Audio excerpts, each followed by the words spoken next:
मां बनने का सौभाग्य सबको मिलता है, लेकिन पूछो उस मां को जिसका बालक मेले के अंदर खो गया हो और खोकर वापस उस बालक की उपलब्धि हुई हो, तब जाकर उस बालक का मूल्य उस माता के जीवन के अंदर सविशेष रूप से और बढ़ जाता है। उसी प्रकार कोई भी चीज जब गुम होकर मिलती है तभी जाकर उसका महत्व हमारे जीवन के अंदर पता चलता है। संयोग के अंदर महत्व का ज्ञान नहीं होता है, अपितु वियोग के अंदर महत्व का ज्ञान होता है।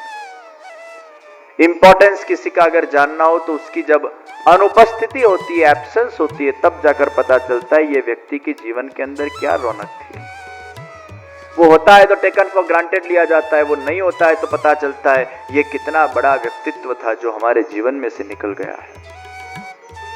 भगवान श्रीनाथ जी वापिस आकर विराजमान हुए। श्री गोसाई जी ने अष्ट सखा मंडल बनाया था। वो भगवान के अष्ट सखा भगवान की सुंदर सेवा कर रहे थे। भगवान की सेवा तो मुखिया जी करते, लेकिन दोनों टाइम की सेवा के बीच में जो समय रहता, जिसको अनवसर बोलते हैं, उसमें भगवान इन सखाओं के साथ खेलते थे। और ये सखाओं के साथ जब भगवान खेलते थे और उनके सामने जब प्रत्यक्ष लीलाएं होती थी, तो ये सखा उस वक्त जो लीला उनके सामने प्रदर्शित होती थी उसको उसी भाव से देखकर कीर्तन के स्वरूप में उसको गा देते थे। इसलिए प्रश्न हो, what is the difference between Kavita and कीर्तन? कविता यानी क्या? प्रत्यक्ष में भगवान की लीला को देखकर अनुभव कर कर उसी वक्त जो झर पड़ता है, जो बहुत सहज है, जैसे झरना कैसा सहजता से बहता है, वैसे कीर्तन का झरना भी बहुत सहजता से बहता है। और ये सहजता ये कीर्तन के अंदर है। इसलिए ऐसा कहे तो जरा भी अतिशयोक्ति नहीं है कि भगवान के लीला की जो लाइव कमेंट्री है उसी को हम कीर्तन कहते हैं। भगवान ने जो किया वो अष्ट सखा ने गा दिया। इसलिए कीर्तन के अंदर सुंदर सुंदर लीलाएं दृश्यमान होती है। आज भगवान ने ये किया, आज भगवान ने वो किया। कुछ प्रसंग तो हमें कीर्तन पर से पता चलते हैं, क्योंकि जो कीर्तन में गाए हुए हैं वही प्रसंग है, जो प्रसंग है वही कीर्तन है। तो अष्ट सखाओं पर यह कृपा थी कि भगवान उनके साथ खेलते थे, उनको यह सखा भाव सिद्ध हुआ था। प्रियजनों, पहले बाल भाव, मूल में दास भाव, फिर बाल भाव, फिर सखा भाव और फिर माधुर्य भाव। ये तीन भाव सेवा के अंदर बहुत महत्व के हैं। मूल में दास भाव है। दास भाव एक बेस है। ये दास भाव इसलिए चाहिए कि मैं भगवान का हूं, भगवान मेरे हैं, ये एक बेस हुआ। उस पर फिर तीन भाव कंस्ट्रक्ट होते हैं। पहले बाल भाव, वात्सल्य भाव, जो यशोदा जी में था। फिर सखा भाव, जो व्रज बालकों के अंदर था। और फिर मधुर भाव, जो गोपिकाओं में था। और ये मधुर भाव जब पहुंचता है, इसको हम बासुंदी बोलते हैं। दूध को आप गरम करो, गरम करो, गरम करो, गरम करो, ये दूध उकला, ये दास भाव कि उसके अंदर जितने बैक्टीरिया थे सब चले गए, अहंकार रूपी बैक्टीरिया चले गए, यानी दूध पीने योग्य बना। और उकला और उकला और उकला, फिर उसमें से बाल भाव प्रकट हुआ और उकला, उसके अंदर सौंधास आती गई, सखा भाव प्रकट हुआ, भगवान के साथ का अधिकार हुआ, भगवान के साथ बातचीत करने का, तू तड़ाका से बोलने का, गाली देने का। इसलिए मित्रता में गाली भी दे सकते हैं। तो ये व्रजवासी भगवान को गाली देते थे, भगवान उसको स्वीकार करते थे, लेकिन वो उकलना चाहिए ना दूध। फिर कच्चा दूध और उसमें फिर गाली दो तो फिर रिबाउंस आती है। एक भाई ने सोचा भगवान को तो गाली दी जाती है ना, तो गाली देने लगा, तो उसका इतना नुकसान हो गया फिर वो गुरुजी के पास आके पूछने लगा, ये मेरा नुकसान क्यों हुआ? मैं भगवान को रोज गाली देता था। वो अपरिपक्व अवस्था के कच्चा दूध के अंदर गाली देने जाए तो फिर उसका सत्यानाश हो के ना हो, उसको उकलना पड़ता है पहले, फिर सखा भाव आता है और उकलता है और उकलता है और उकलता है, पानी का अंश जितना भी होता है वो चला जाता है और फिर वो दूध धीरे धीरे बासुंदी बन जाती है और वो मधुर भाव उसके अंदर प्रकट होता है और ये मधुर भाव ही रास का भाव है। तो भगवान में जब रस परमोच्च अवस्था के अंदर पहुंच जाता है, शिखर पर पहुंच जाता है, उसे हम क्या कहते हैं? रास। एक लड़के ने मुझे पूछा, भगवान is doing partiality a lot. मैंने कहा क्या पार्शियलिटी की? This is not fair at all. मैंने कहा क्या की? वो तो बोल कि भगवान ने रास खाली स्त्रियों के साथ क्यों किया? पुरुषों का उसमें क्या नुकसान? पुरुषों का क्या गुनाह? How a God can do partiality? कि भगवान के लिए तो स्त्री हो या पुरुष हो दोनों सेम है, फिर अकेले स्त्री के साथ क्यों रास किया? आजकल के यंगस्टर्स को प्रश्न होता है, व्हाई ओनली स्त्री? तो उसका एक उत्तर है कि ये दुनिया के अंदर बासुंदी जब व्यक्ति बन जाता है तो उसका जो पुम भाव है, पुरुष भाव है, जो पानी है दूध का, वो नष्ट हो जाता है। तो पुम भाव जब तक नष्ट नहीं होता है तब तक वो दूध बासुंदी नहीं बन पाता है और जब तक व्यक्ति का पुम भाव नष्ट ना हो तब तक उसको रास के अंदर एंट्री भी नहीं मिलता है। रास यानी भगवान खुद वो जीव को उपभोग करते हैं, तो जीव को भोग्य बनना पड़ता है, तब भगवान उसका उपभोग करते हैं। पुरुष वो भोक्ता है, स्त्री वो भोग्य है। जब तक भोक्ता भाव होगा तब तक भोग्य भाव जागृत नहीं होगा। तो जो पुरुष को भगवान के साथ रास करना हो उसको भोग्य बनना पड़ता है, अर्थात उसको पुम भाव में से स्त्री भाव में आविर्भूत होना पड़ता है, तभी जाकर भगवान का उसके साथ रास होता है। आप देखिए ये गोपियां, ये सब गए जन्म के ऋषि मुनि थे, दाढ़ी मूछ वाले। रामावतार में राम भगवान के पास आए, अरे राम जी, ये दाढ़ी मूछ वाले ऋषि मुनि, अरे राम जी आपका स्वरूप इतना सुंदर है कि हमें आपका स्वरूप का रसास्वादन करना है। राम भगवान ने कहा, भाई मैं अभी मर्यादा पुरुषोत्तम हूं, अभी ये सब कुछ होता नहीं है और तुम भी मर्यादा में हो, दाढ़ी मूछ वाले हो, लेकिन मैं तुम्हें वचन देता, अगले अवतार के अंदर मैं तुम्हारी दाढ़ी मूछ बड़ा कर दूंगा और तुम्हें गोपी बना दूंगा और तुम्हें गोपी बनाकर मैं तुम्हारे साथ रास करूंगा। तो तुम्हें पुम भाव में से पहले स्त्री भाव में कन्वर्ट होना पड़ेगा, तभी जाकर मेरे साथ रास होगा। तो जितनी भी गोपिकाएं हैं उसमें से एक गोपिका जो वृंद है वो ऋषि रूपा गोपी, श्रुति रूपा गोपी, अलग अलग वृंद है। तो उसमें ये पूर्व जन्म के जो ऋषि थे वो ऋषि ही गोपी बनकर आए हैं भगवान के साथ रास करने के लिए। वेद की ऋचा वो भगवान के साथ रास करने के लिए आई है। अरे शंकर भगवान को इच्छा हुई मैं भगवान के रास लीला के दर्शन करूं, तो शंकर भगवान को भी गोपी बनना पड़ा और उस वक्त जय जयकार हुआ, गोपीश्वर महादेव की जय। गोपी बनकर महादेव आए हैं। तो भगवान के रास लीला के अंदर हर एक को स्त्री ही बनना पड़ता है, तब उसको प्रवेश मिलता है। प्रियजनों, भगवान के गोलोक धाम के अंदर स्त्री को ही प्रवेश है, एक भी पुरुष नहीं मिलता है वहां भगवान के गोलोक धाम में।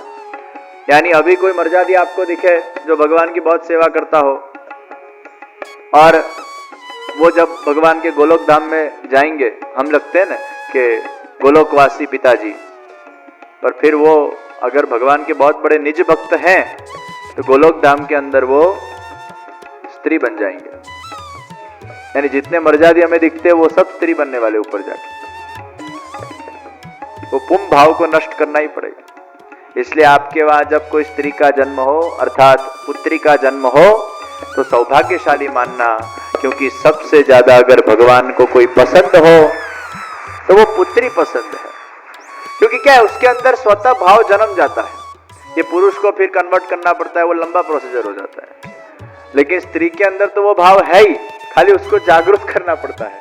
तो स्त्री भगवान के पास जल्दी पहुंच सकती है। इसलिए भगवान की भक्ति के अंदर जो सबसे श्रेष्ठ पायदान पर पहुंची वो गोपिकाएं पहुंची है। और महाप्रभु जी ने कहा, गोपी तुम मेरी गुरु हो। अरे गोपी के प्रेम में बह गए लाख कबीर, कबीरा कबीरा क्या करे जा यमुना के तीर। पुरुष की भक्ति में दम नहीं है भाई, तू भक्ति देख वो गोपी की, वो स्त्री की। और ये रसात्मक भाव पुरुष में कम जागृत होता है। वो अपने काम में, धंधे में, व्यापार में, इन सब में बिजी होते हैं। सेवा वेवा सब स्त्री करते हैं ज्यादातर। 70% स्त्री, 30% पुरुष। कोमलता वो स्त्री का स्वभाव है, कठोरता पुरुष का स्वभाव है। नारी को कैसे लिखते हैं अच्छी तरह से? न आ र घूंघट वाली री, और पुरुष में न र, कुछ है ही नहीं आगे, कानों नहीं, मात्रों नहीं, घूंघट नहीं, कहीं। स्त्री के अंदर एक विशेष कोमलता है, लेकिन जो पुरुष फिर कोमल भाव को जागृत कर देता है वो गोपी बन जाता है। हमारे वहां गोपी भाव है, इसलिए महत्व का। यशोदा जी भी स्त्री, गोपिया भी स्त्री, राधा जी भी स्त्री, यमुना जी भी स्त्री। हमारे कृष्ण भगवान ने विशेष स्त्रियों का उद्धार किया है। इसलिए भगवान श्री कृष्ण वो स्त्रियों के साथ रास करते हैं। पुरुष अगर लीला में आता है तो उसको स्त्री बनना पड़ता है। तो भगवान श्रीनाथ जी को भी लगा कि अब मुझे भी रास करना है। और आज हमारे कथा में रासोत्सव है। भगवान श्रीनाथ जी ने वो सभी लीलाएं की जो कृष्णावतार में भगवान ने की। गुसाई जी के बहुत सारे सेवक उस वक्त आते थे, उसमें से एक सेवक का नाम रूपा पोड़िया। ये रूपा पोड़िया यानी 1 नंबर का बेसुरा। कई बार सुर भी सोचता था मैं किसकी जुबा पे आ गया, इतना बेसुरा। तो ये रूपा पोड़िया वो कौन था? वो भगवान का चौकीदार था। और जब भगवान पौड़ जाते तो रोज जोर जोर से बेसुरी आवाज में गाता। भगवान के एक दूसरे सखा, उनका नाम कुम्मन दास, गोविंद दास। और ये गोविंद दास ये बहुत सुरीला कीर्तन गाते थे।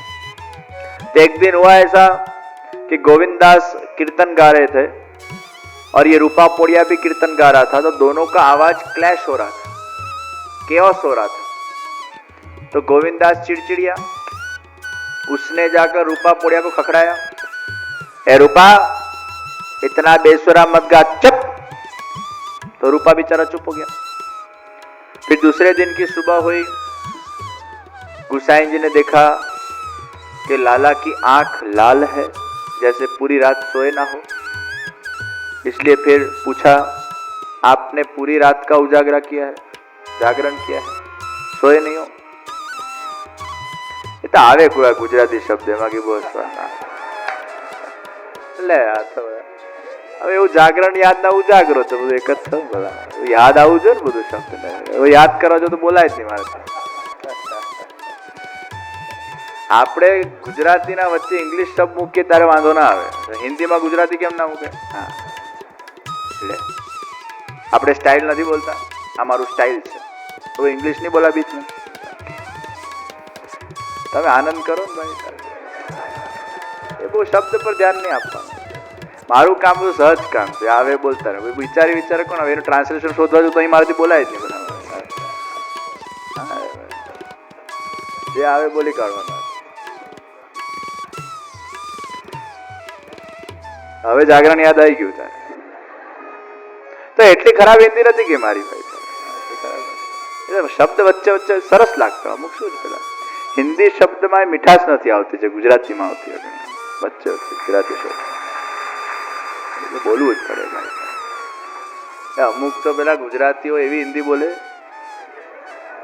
મારી તો ઘણી સારી છે બધા તમે ન્યૂઝ ચેનલ પર જોક હોય હિન્દી બોલતા હોય છે બધા. હા દીપડા ઘૂસ. હું એ ન્યૂઝ ચેનલ વાળો પૂછવા આવ્યો એને એના ઘરે એક બધું ઘૂસી ગયો હશે. આજ હમારે ઘેર દીપડા ઘૂસ ગયા. હવે દીપડાનો હિન્દી આવડું છે આવું થાય.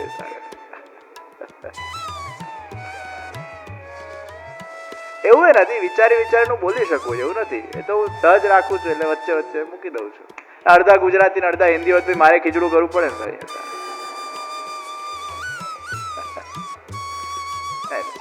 તો ધ્યાનપૂર્વક થોડું બોલું તો ટ્રાન્સલેશન આવી જાય પાછું.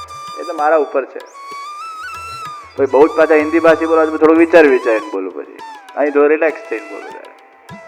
તમે બધા ઘરના જ છો. तो श्रीनाथ जी बाबा उनकी आंख लाल हो गई और गुसाई जी ने पूछा आप पूरी रात सोए नहीं क्या? काका जी आप वो गोविंद स्वामी को समझाओ कि वो रूपा पोड़िया जब कीर्तन गाता है तो उसको रोकता है और जब तक रूपा पोड़िया अपनी बेसुरी आवाज के अंदर कीर्तन नहीं गाता है तब तक मुझे नींद नहीं आती है. आप वो रूपा पोड़िया को बोलो कीर्तन गाए. भले उसके सुर बेसुरे हो लेकिन उसके भाव के अंदर वो सुर है. भगवान वो सुर को नहीं देखते, भगवान भाव को देखते हैं. आप सुरीला गाओ या बेसुरा गाओ, आपकी भावना अच्छी होनी चाहिए. कोई कितना भी सुरीला गाए लेकिन उसके अंदर अगर अहंकार होगा तो वो भगवान को वो सुर उन तक नहीं पहुंचेंगे. कोई कितना भी बेसुरा गाए लेकिन उसके अंदर अगर भाव होगा तो भगवान तक तुरंत पहुंच जाते हैं. तो गुसाई जी ने कहा एक काम करे रूपा पोड़िया का प्रमोशन कर दे. सिन्हा जी ने कहा वेरी गुड आइडिया. तने समझ पड़े छे? ये छोटी बच्ची ये भी कथा सुनती है. पेलो सुई गयो. हारा सुतेला छोकरा ની તો મને ખબર છે રડી રડીને બેહાલ કરી નાખતા હોય છે આ લોકો. छोकरा आगळ बेसीने कथा सावड़े साड़ी पाड़ो छोकरा माटे कहया करवा. हाँ हे पास ये आपका है, ये आपका. अच्छा वो अभी वहां भी पड़ा है एक छोकरा. આગળની રોમાં 3 બાળકો છે. वो भी आपके. एक ઊંઘી ગયું છે એમનું એક જાગે છે. તારે જે કાન પવિત્ર થયા લોકોના સકડા બેસીને સાંભળે તો છે.